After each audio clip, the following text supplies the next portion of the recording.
नमस्कार my dear friends and students of government Bangar college Didwana. मैं doctor ए के गौतम, डिपार्टमेंट ऑफ जूलॉजी, राजकीय बांगड़ महाविद्यालय डीडवाना से आपके समक्ष उपस्थित हूँ।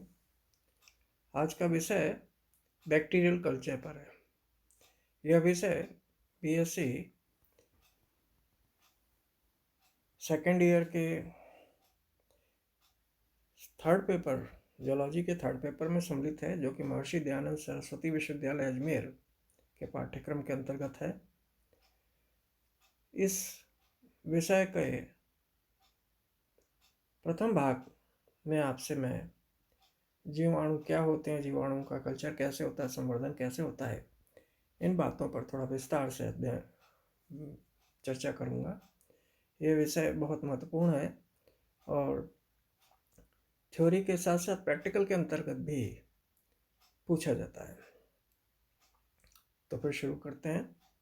जीवाणुविक संवर्धक पर ऐसे भी प्रश्न पूछा जा सकता है कि इस जीवाणुविक संवर्धक पर एक निबंध लिखिए। तो ये बड़ा प्रश्न है और इसके छोटे छोटे अंश भी परीक्षा में पूछे जाते हैं। तो विभिन्न प्रकार के बैक्टीरिया की या जीवाणुओं की कोशिकाओं में संरचनात्मक विभिन्नताएं पाई जाती हैं, किंतु लगभग सभी में कोशिका भित्ति, कोशिका कला को कोशिका द्रव्य एवं केंद्र की पदार्थ आवश्यक रूप से पाया जाता है। इन सब में कुछ जीवाणु कोशिकाएं कोशिकीय प्रवर्ध, कशाभ या पिलाई या फिम्बे युक्त भी पाई जाती हैं और श्लैष्मिक स्तर अथवा संपुट, श्लैष्मिक लेयर या संपुट होता है, कैप्सूल होता है। दूसरा, इनके अंदर इनके पार्ट में सेल प्रोजेक्शंस होते हैं। तीसरा, इनके अंदर कोशिका आवरण होता है।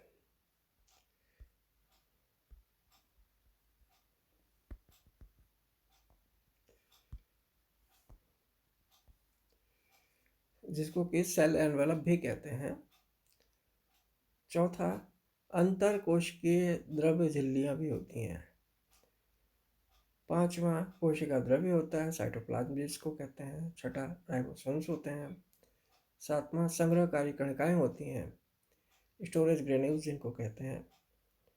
आठवां पार्ट आनुवांशिक पदार्थ होता है, इनके अंदर जेनेटिक मटेरियल होता है। तो सबसे पहले पार्ट की हम बात करना चाहते हैं, स्लाइम लेयर या कैप्सूल क्या होता है। हिंदी में इसको श्लैष्मिक स्तर अथवा संपुट भी कहते हैं। अनेक जीवाणुओं की कोशिका कला अपने बाह्य सतह पर एक श्लैष्मिक पदार्थ के बने स्तर द्वारा घिरी रहती है और यह स्तर श्लैष्मिक स्तर कहलाता है। यह एक प्रकार का ग्लाइकोकैलेक्स ही होता है और कुछ जीवाणुओं में यह स्तर जेली समान गाढ़े पदार्थ से निर्मित होता है, जिसे संपुट कहते हैं। ये रचनाएं कोशिका झिल्ली द्वारा स्त्रावित की जाती हैं एवं अक्रिस्टलीय कार्बनिक पदार्थों से बनी होती हैं। श्लैष्मिक स्तर कोशिका भित्ति से ढीले रूप से जुड़ी संरचना को एक संपुट परत के दृढ़ रूप से जुड़ी रहने की स्थिति में कहते हैं। कैप्सूल या संपुट जीवाणुओं की कोशिका झिल्ली द्वारा स्रावित रचना होती है। सामान्यतः एक पॉलीसैकेराइड एवं डाइसैकेराइड प्रकार की शर्करा द्वारा निर्मित होती है। सामान्य रूप से संपुट या कैप्सूल दो प्रकार के होते हैं। इसका पहला भाग होता है सूक्ष्म संपुट, माइक्रो कैप्सूल, और दीर्घ संपुट या लार्ज कैप्सूल, मैक्रो कैप्सूल। तो पहला पार्ट जो है कोशिका प्रक्षेप क्या होता है उसको समझिए। दूसरा पार्ट जो है कोशिका प्रक्षेप या सेल प्रोजेक्शंस। जीवाणु कोशिकाओं की सतह से दो प्रकार के प्रक्षेप या प्रोजेक्शंस निकलते हैं। पहला फिम्ब्रिय या पिलाई और दूसरा है फ्लैजिला। ये फिम्ब्रिय या पिलाई क्या होते हैं, फिम्ब्रियल भी कहते हैं इनको। ये अनेक ग्राम अग्राही जीवाणु के देह सतह पर रोम के समान उपांग उपस्थित होते हैं, जिन्हें फेमरी या पीली कहते हैं, और इनकी संख्या कशाब की अपेक्षा अधिक होती है तथा ये संरचनाएं अधिक महीन एवं सीधी होती हैं, किंतु ये कम दृढ़ तथा छोटी होती हैं और जीवाणु में फेम्ब्रिय पूर्णतया प्रोटीन द्वारा निर्मित होती हैं। ये प्रोटीन फिब्रिलिन अथवा पिलीन कहलाती है। फिब्रिलिन का मॉलिक्यूलर वेट 16,000 होता है, जबकि कशाब में पाए जाने वाले प्रोटीन फ्लैजिलिन का मॉलिक्यूलर वेट 40,000 होता है। इसमें 163 प्रकार के एमिनो अम्ल पाए जाते हैं। कशाब या फ्लैजिला ये स्पाइरोकीट समूह के जीवाणुओं को छोड़कर अन्य सभी मोटाइल बैक्टीरिया में जीवाणु में एक या अधिक अशाखित लंबी सर्पिल गतिशील कशाब पाया जाता है, जो चलनांग के रूप में काम करते हैं, गमनांग के रूप में, लोकोमोटिव ऑर्गन के रूप में कार्य करते हैं। प्रत्येक कशाब चाबुक के समान मोटाई का जीव द्रव्य से बना ऑर्गेनल होता है और इसकी लंबाई 4 से 5 माइक्रोन प्रायः जीवाणु कोशिका से अधिक होती है। और प्रत्येक कशाब के 3 भाग होते हैं। ए तंतु या कांड, जिसको फिलामेंट या शाफ्ट कहते हैं, दूसरा हुक होता है और तीसरा होता है बेसल बॉडी। तंतु या कांड क्या होता है? ये फिलामेंट या शाफ्ट होता है। यह देह से बाहर जीवाणु सतह पर पाया जाता है और हुक द्वारा सतह से संलग्न रहता है। यह 3 से लेकर 20 माइक्रोमीटर लंबा और 0.1 से लेकर 0.13 माइक्रोमीटर व्यास का होता है और जीवाणु में कशाब केराटिन या मायोसिन जैसे ही प्रोटीन फ्लैजिलिन से बना होता है। इसी तरह से हुक जो होता है, यह मुख्य तंतु या कांड को आधार काय से जोड़ता है और ग्राम अग्राही जीवाणु में हुक की लंबाई ग्राम ग्राही जीवाणु में उपस्थित हुक की अपेक्षा छोटी होती है। आधार काय जो होता है, बेसल बॉडी, ग्राम अग्राही जीवाणु के कशाब में उपस्थित आधार काय रिंग के 2 समूह रखती है। तो एक शलाभ द्वारा जुड़ी रहती है और प्रत्येक समूह में 2 वलय पाए जाते हैं। इन चारों वलयों की झिल्लियां इन चारों वलयों की या रिंग्स की झिल्लियों के नाम से भी जाना जाता है और ये निम्नलिखित हैं। ये जो मेम्ब्रेन्स होती हैं, इनमें पहली होती है एम झिल्ली, एम मेम्ब्रेन। दूसरी होती है एस अधिझिल्ली वलय या सुपर मेम्ब्रेन रिंग। और तीसरी होती है पी पेप्टाइडोग्लाइकेन रिंग। और चौथी होती है एल लाइपोपॉलीसेकेराइड वलय। इस तरीके से ये इनके नामकरण होते हैं। तीसरा पार्ट है इसका सेल एनवेलप। क्या होता है?